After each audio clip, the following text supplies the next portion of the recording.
Okay, go, go, go. Okay, go. It's time to make a new video. Ok, yeah. Vous savez que quand je parle anglais, c'est que je suis dans un état de détresse psychique intense.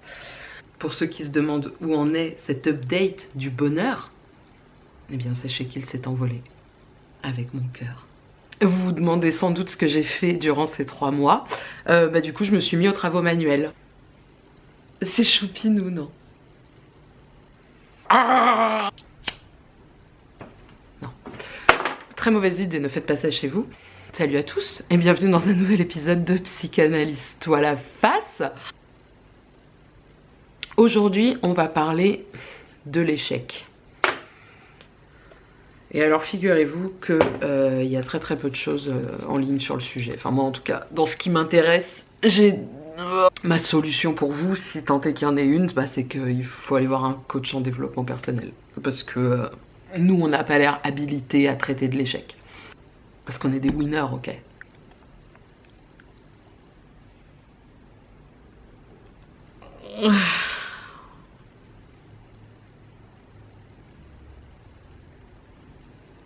Mettre en place des stratégies pour ne jamais réussir quoi que ce soit, apparemment, c'est le quotidien de certaines personnes. Qui êtes-vous? Pourquoi vous faites ça? Très sincèrement, j'avais surtout envie de faire le challenge « Je me maquille de la main gauche ». Et il fallait trouver un sujet pour justifier cette vidéo. Après tout, j'ai une chaîne de psychanalyse et pas de maquillage. Pourquoi j'ai pas percé dans le maquillage? Franchement, à part mes cernes, ma peau est plutôt bien en ce moment. Je sais que t'en as rien à foutre, mais je te le dis quand même. Je t'aime. Oui, la névrose d'échec. La littérature sur l'échec est un pur échec. Il n'y a mais rien. Enfin, enfin, si, il doit forcément y avoir quelque chose, mais enfin, en termes de psychanalyse, c'est un sujet psychologique. Je crois que Freud a dû en parler quelque part de ça. Les névroses de destinée, les névroses d'échec. Mais en fait, finalement, ce qui l'a intéressé le plus derrière, c'était la répétition, le surmoi et toutes ces choses-là. Et donc, c'est bien, ça va permettre quand même de clarifier un point sur le surmoi. Donc, certes, c'est vrai, il y a des gens qui se mettent des obstacles dans la vie et on peut se demander pourquoi. Donc oui, faisons un petit point sur ce surmoi donc il y a pas mal de personnes qui ont commenté en me disant mais je comprends pas, je croyais que le surmoi c'était justement le garde-fou, ce qui permet finalement de pas faire complètement n'importe quoi et que c'est plutôt quelque chose de positif entre guillemets. Pourquoi est-ce que tu es en train de dire qu'en fait c'est le partenaire de notre propre déchéance? Prenons un exemple. Tu dois passer le bac, c'est l'épreuve, c'est ta première épreuve du bac. En plus là c'est bien, t'as bien révisé, et puis on t'a bien dit de réviser tous les jours. Enfin ta petite voix était là, révise, et puis paf, le jour du bac, tu n'entends pas ton réveil. Bon, on peut se dire que c'est pas de bol, mais enfin bon, on peut aussi se dire que tiens c'est un acte manqué. Enfin, quand même un peu con, enfin d'avoir autant révisé pour pas se réveiller. Enfin qu'est-ce que tu fous? Enfin non mais finalement, là, est-ce qu'on pourrait se dire il y a une stratégie d'échec? Peut-être. Il y en a peut-être une, peut-être pas aussi. Hein. Peut-être que juste ton réveil est cassé et voilà. Mais il y a peut-être aussi une stratégie d'échec. Et là, le surmoi, qu'est-ce qu'il va dire? Il va juste te dire mais t'es vraiment qu'une merde. Mais pourquoi tu t'es pas réveillé? Mais c'est aberrant en fait, ta vie. Ta vie est une multitude d'erreurs, de choix foireux. Enfin, tu pouvais pas en mettre 2 des réveils? Bon. Est-ce que c'est constructif? Non. C'est juste méchant. Enfin, pourquoi t'es méchant comme ça avec toi-même? Il fallait juste se réveiller. Pardon. Je conçois ce besoin surmoïque de se vomir à la tronche comme ça en permanence, mais peut-être aussi que d'une certaine façon, tu n'es plus que l'objet de ton surmoi à ce moment-là, qui se joue de toi, bon, tu vas me dire, ton surmoi, c'est toi aussi, puis c'est toi qui te domine. Putain, c'est galère. Mais qui fait encore de la psychanalyse aujourd'hui? Ça sert à rien, la psychanalyse. Vraiment, mais vous prenez la tête, quoi. En fait, tu as une très mauvaise estime de toi. Il est grand temps que tu travailles sur la confiance que tu t'accordes. Ah bah ouais, non, mais c'est vrai que c'est... En fait, tout ça, c'est une sorte de circuit qui se met en place. J'échoue, je m'en veux d'échouer, je me dis que je suis une merde, j'échoue. Alors on pourrait se dire c'est le cercle vicieux de la mésestime de soi, ou alors on peut juste se dire qu'il y a une part de toi active qui jouit énormément de ce processus-là. Je suis en galère. Je suis en galère. Le fait qu'il y ait une part active qui jouit finalement de cette situation. Il y a un auteur, alors dans les rares articles que j'ai trouvés, il y a un auteur qui appelle ça c'est une véritable fête pour le surmoi. Ouh, j'échoue, bouh, je suis une merde. Ouh, j'échoue, bouh, je suis une merde. Mais s'éclate là, tu vois, il vit sa meilleure vie, ton surmoi. C'est pour ça que tu vois, le surmoi, c'est pas un truc sympa. Le surmoi, c'est vraiment, lui, tout ce qu'il veut, c'est que tu continues d'échouer. Comme ça, il va pouvoir continuer de te dire que t'es une merde. Donc le meilleur moyen de faire la nique au surmoi, c'est de se mettre à réussir, à faire les choses. Et c'est là que ça devient intéressant. Alors là, je m'apprête à dire quelque chose qui s'apparente vraiment à un lieu commun. Ah, c'est ma pilule. Attends. Qu'est-ce que je m'apprêtais à dire? Ah oui, une banalité. Alors, oui, le problème, ce n'est pas tant l'échec. Le problème, c'est la réussite. Sérieusement, mais tu es là, tu es moi, Pas besoin d'être un génie pour dire une chose pareille. Et puis une fois qu'on a dit ça, on n'a rien dit. Finalement, c'est pas tant que je suis en échec, c'est que j'ai vraiment trop peur de réussir et de trop briller. Oscar Wilde a dit...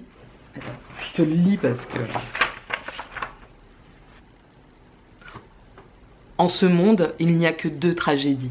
Alors déjà, bon, quand ça commence comme ça, t'as envie de dire, bon, c'est encore un peu... c'est pas vrai, enfin, il y en a plein des tragédies. Bon. La première est de ne pas obtenir ce que l'on veut. Et la seconde est de l'obtenir. Et la dernière est de beaucoup la pire. Voilà. Pourquoi?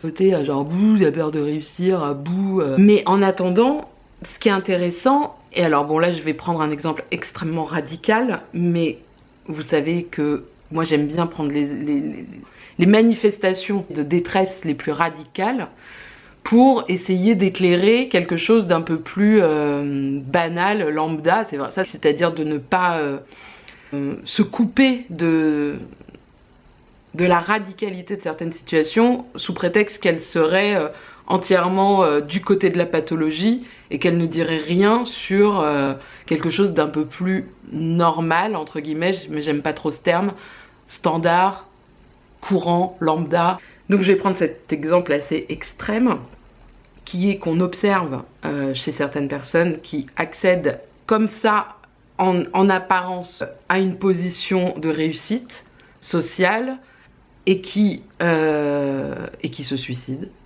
On va pas expliquer un suicide. Déjà un suicide c'est très dur de l'expliquer parce que la personne n'est plus là pour en parler. Donc de fait on ne peut que spéculer. Et par ailleurs, il est évident qu'il y a plusieurs raisons à un suicide. Hein. Il n'y a pas genre il se passe un truc et paf tu te suicides. Tout ça est pris dans un contexte. Par contre, il est quand même intéressant de noter que certaines personnes se suicident à un moment où l'événement en tant que tel qui s'est produit dans la vie de la personne juste avant, on va dire le suicide, est plutôt connoté positif pour le social et pas... que ça ne fait pas suite, je sais pas moi, il y a évidemment des suicides de désespoir et dus à des choses douloureuses. Là, la douleur, elle est sans doute ailleurs, enfin, on n'y a pas accès, on ne sait pas ce que c'est, en tout cas, il n'y a pas l'événement qui témoigne socialement de cette douleur d'exister. En tout cas, elle est presque mise à jour par un événement socialement positif. Comme par exemple... J'en sais rien, là je dis des exemples au pif, l'obtention d'un Oscar, être publié, certains jeunes qui vont obtenir leur diplôme de fin d'études, paf, derrière ça craque quoi. Il y a quelque chose dans la réussite, l'accession à une position de pouvoir ou une promotion hiérarchique qui peut s'apparenter à une réussite sociale.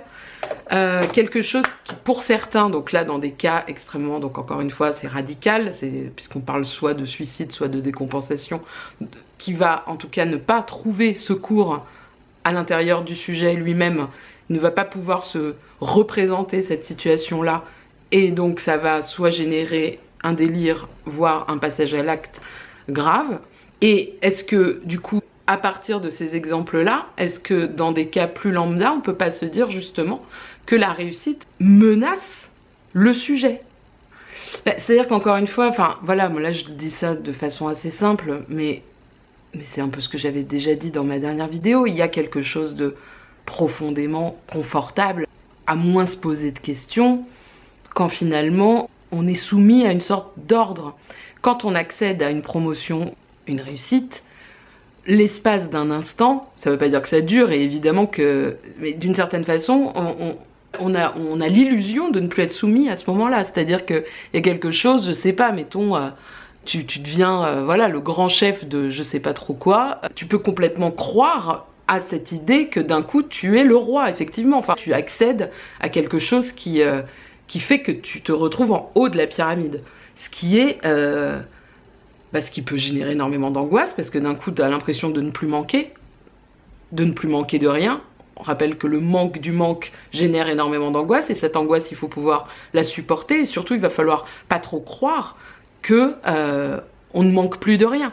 Comment tu fais une fois que tu as l'illusion d'avoir atteint la perfection? Là, ça me fait penser un peu au film Black Swan, tu vois. Je sais pas si vous l'avez vu, mais ça se termine pas bien. Voilà.